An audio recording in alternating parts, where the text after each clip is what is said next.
Hey everyone, and welcome to this explainer. Okay, let's just dive right in because today's topic is absolutely fascinating.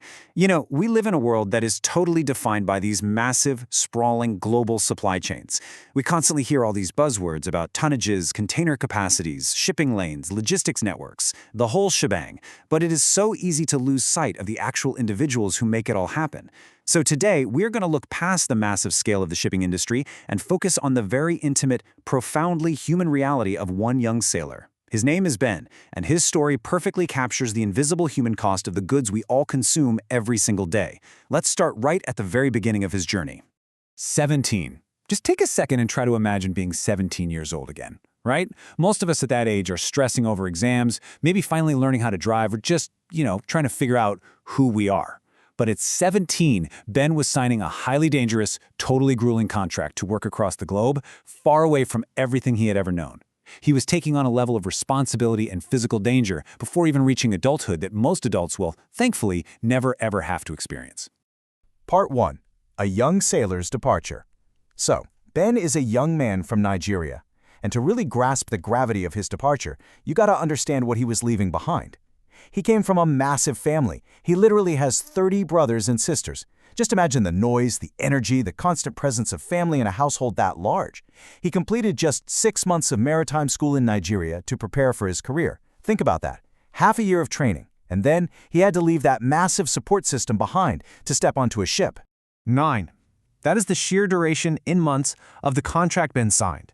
9 months away from land, away from his 30 brothers and sisters, just living on a floating piece of metal. And because he started this contract at 17, the crazy thing here is that he actually turned 18 years old while out on board.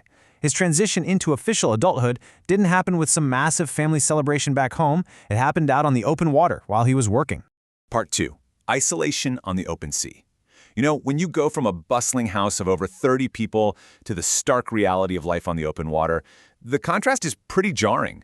But for Ben, this wasn't just physical isolation from his homeland. It was a profound daily cultural and linguistic isolation that pretty much defined his entire routine. Out of a total crew of 21 people on a ship, Ben was the solitary African. The other 20 crew members, they were Turkish, Indian, and Azerbaijani. He was a teenager on his first major voyage, surrounded by a diverse but completely foreign crew. Think about the lack of shared cultural touchstones, the different languages being spoken all around him, and how that just amplifies the feeling of being truly, completely alone in the middle of the ocean. And those cultural differences really compounded his daily hardships. Not only is he desperately missing his family and craving the familiar comfort of his home food, but he was under immense physical pressure. We're talking incredibly long hours. His duties included the absolutely back-breaking work of cleaning out massive cargo holds. And what makes this even more intense is that he was maintaining his faith through all of it. He was fasting for Ramadan. Try to imagine enduring long, exhausting shifts of heavy manual labor inside a cargo hold without a drop of food or water during daylight hours while thousands of miles from your family. As if the internal environment of the ship wasn't challenging enough, there was the external environment. Winter storms. Because, let's face it, the ocean absolutely does not care how old you are or how homesick you feel. Ben had to face brutal weather conditions. Picture the solitary vulnerability of one young guy, miles and miles away from his 30 siblings, standing against this massive, unforgiving, churning ocean during a winter gale. The physical reality of that is honestly staggering. But listen, the hardest part of Ben's journey wasn't the weather. It wasn't the grueling labor. It was a terrifying, unexpected turn that literally no amount of maritime school could have ever prepared him for. Part 3. Caught in the crossfire. Trapped for 2 weeks, under fire, with all the lights turned off. During his voyage, his ship got caught in a war zone in Ukraine. For 2 entire weeks, they were under fire. To avoid making the ship a visible target, they had to keep all the lights completely off. Try to imagine the utter terror of that situation. You're 18 years old. You are the only person from your entire continent on this ship. You're trapped in complete, suffocating darkness on the water, listening to the sounds of a conflict you have absolutely nothing to do with, just waiting and hoping to survive. Thankfully, miraculously, the ship did survive. Part 4. Finding sanctuary in Ireland. After the storms, the extreme labor, and the absolute terror of the dark in Ukraine, Ben finally finds a desperately needed moment of respite. The sheer scale of this endurance test is staggering. From his departure in Nigeria, it was 5 intense, life-altering months at sea before he finally went shore in Ireland.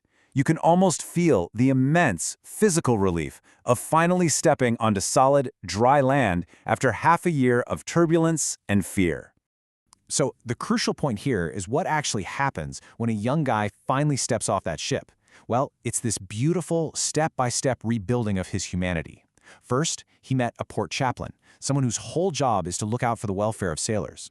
He visited a church, he sat down and actually had a family lunch, and then, a wonderfully normal event, he bought budget sneakers. It's such an intimate, brilliantly ordinary detail, just a teenager buying a pair of sneakers. And then, the ultimate sensory comfort. A lady at the church gifted him native Nigerian food. After months of longing for the taste of home, surrounded by strangers, that simple act of sharing familiar food is what truly welcomed him back to the human family. Ben's journey, from a teenager leaving a house of 30 siblings to weathering literal winter storms and the dark terror of a war zone, all just to bring goods across the globe, is a stark reminder of how our world actually works. So as we wrap up this explainer, I really want to leave you with this provocative question to chew on. Who is braving the storms for the things we rely on every single day? Next time you buy a pair of sneakers or eat a meal, remember the invisible human cost behind it. Remember the 17 and 18-year-olds like Ben carrying the weight of global trade across the most unforgiving environments on Earth. Thank you so much for joining me, and keep asking questions.